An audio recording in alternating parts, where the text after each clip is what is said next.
दिल्ली में मालवीय नगर में हादसा हुआ, 21 लोगों की जान चली गई। लेकिन दिल्ली की मुख्यमंत्री रेखा गुप्ता को यह फुर्सत नहीं मिली कि वो मालवीय नगर के उस इलाके में पहुंच जाएं। मालवीय नगर में घटना हुई तो दिल्ली सरकार के मंत्री आशीष सूद पहुंचे, लेकिन रेखा गुप्ता ने महज एक्स पर एक पोस्ट लिखा और उसके बाद अपनी जिम्मेदारियों की इतिश्री मान ली। बहुत से लोगों में इस बात को लेकर नाराजगी है कि जब देश की राजधानी में इतनी बड़ी घटना हो गई तब दिल्ली की मुख्यमंत्री आखिर कहां थी। रेखा गुप्ता को क्या अपनी दिल्ली की कोई फिक्र नहीं है? वो जिस राज्य की मुख्यमंत्री हैं वहां के लोगों की कोई परवाह नहीं। देश की राजधानी है दिल्ली और वहां पर जो घटना हुई उस होटल में, उसमें कई विदेशी नागरिकों की जान भी गई। लेकिन रेखा गुप्ता को यह फुर्सत नहीं मिली कि वो मौके पर पहुंच जाए। मौके पर जाना तो छोड़ दीजिए, उन्होंने अस्पताल में जाने तक की जहमत नहीं उठाई।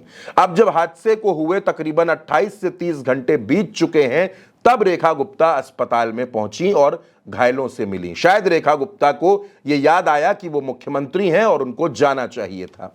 अब आप जरा इसको सोच कर देखिए, अगर यही विपक्ष के किसी मुख्यमंत्री ने किया होता, अगर देश के किसी और राज्य में ऐसी घटना होती जहां भारतीय जनता पार्टी की सरकार ना होती और मुख्यमंत्री वहां ना पहुंचते, तो इस देश का मीडिया चिल्ला चिल्ला कर उस मुख्यमंत्री को, उसकी सरकार को लानत मलानत भेज रहा होता। लेकिन क्योंकि भाजपा की सरकार है, रेखा गुप्ता भारतीय जनता पार्टी की नेता हैं, दिल्ली की मुख्यमंत्री हैं, वो मौके पर नहीं पहुंची, वो वहां नजर नहीं आई, उन्होंने अपनी जिम्मेदारी नहीं समझी। इस पर चुप्पी है, कोई सवाल नहीं पूछा जा रहा। आखिर क्यों नहीं पूछा जा रहा? क्या रेखा गुप्ता ने कल पूरे दिन न्यूज नहीं देखी, सोशल मीडिया नहीं देखी, या फिर अपने अधिकारियों से बात नहीं की? आखिर क्यों जिस वक्त दिल्ली की मुख्यमंत्री को उस घटना स्थल पर मौजूद होना चाहिए था, वहां से वो गायब क्यों थी? और क्यों अगले दिन उनको घायलों की याद आई? क्यों उनको लगा कि उनको अस्पताल जाकर घायलों से मिलना चाहिए?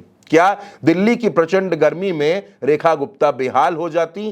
क्या यह प्रचंड गर्मी उस आग से भी बड़ी थी जिस आग की लपटों को वहां पर लोग झेल रहे थे? किस तरह स्थानीय लोगों ने वहां बचाने की कोशिश की? एक दावा यह भी सामने आ रहा है दोस्तों कि जो फायर ब्रिगेड है उसके पहुंचने से पहले बहुत से मीडिया हाउसेस, बहुत से पत्रकार वहां पर पहुंच गए थे। गलती किसकी है? एमसीडी की है, टूरिज्म डिपार्टमेंट की है, फायर डिपार्टमेंट की है, सरकार में बैठे हुए बाकी अधिकारियों की है, जनप्रतिनिधियों की है?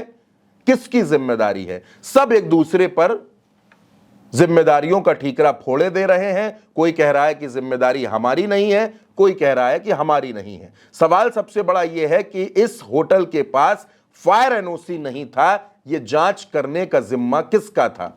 वहां के कुछ स्थानीय लोगों का यह कहना है कि सबसे बड़ी गलती बीट ऑफिसर की है।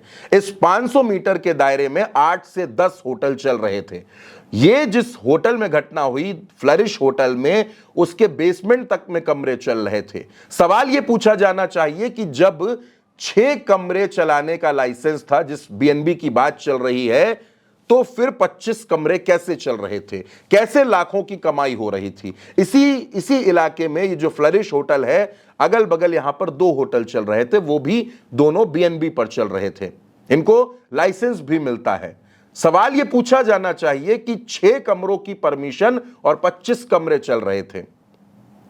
सवाल यह पूछा जाना चाहिए था कि फायर एनओसी क्यों नहीं थी। सवाल यह जरूरी है कि होटल के अंदर जो रास्ते थे, आने जाने का रास्ता एक ही क्यों था? गैलरी का रास्ता इतना सकरा क्यों था? और उससे भी ज्यादा जरूरी सवाल यह है, जो दिल्ली के ऊर्जा विभाग से भी होना चाहिए, दिल्ली के इलेक्ट्रिसिटी डिपार्टमेंट से होना चाहिए, कि इस इलाके में बिजली के इतने तार गुच्छे की शक्ल में होटल के आगे पीछे हर तरफ फैले हुए थे, उनको ठीक क्यों नहीं किया गया? क्योंकि आपने यह भी देखा कि किस तरीके से बिजली के वायर्स ने भी आग पकड़ी है।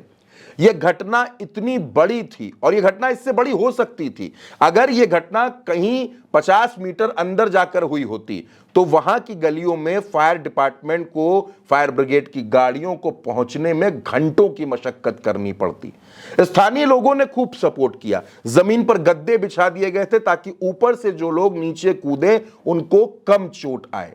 लेकिन दिल्ली सरकार ने जिस तरीके की लापरवाही इस पूरी घटना में की है, जिस तरह मौके से रेखा गुप्ता गायब रही, वो दिल्ली की मुख्यमंत्री हैं, सबसे ज्यादा सवाल उन्हीं से पूछे जाएंगे। अगर दिल्ली में आम आदमी पार्टी की सरकार होती और ऐसी घटना हो जाती तो क्या कुछ सवाल होते, किस तरीके से विरोध प्रदर्शन शुरू हो जाते, वो आप भी जानते हैं। पिछले 6 महीनों का आंकड़ा यह है कि दिल्ली में आग लगने की अलग अलग घटनाओं में तकरीबन 66 लोगों की जान गई है।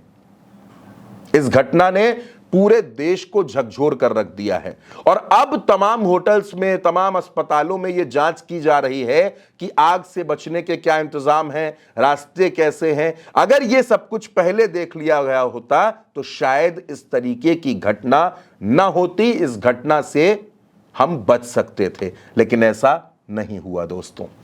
अब रेखा गुप्ता अस्पताल में जाकर पीड़ितों से मुलाकात कर रही हैं। आप इस पर क्या सोचते हैं? अपनी राय कमेंट बॉक्स में जरूर लिखिएगा। उल्टा चश्मा यूसी को सब्सक्राइब कीजिएगा। नमस्कार।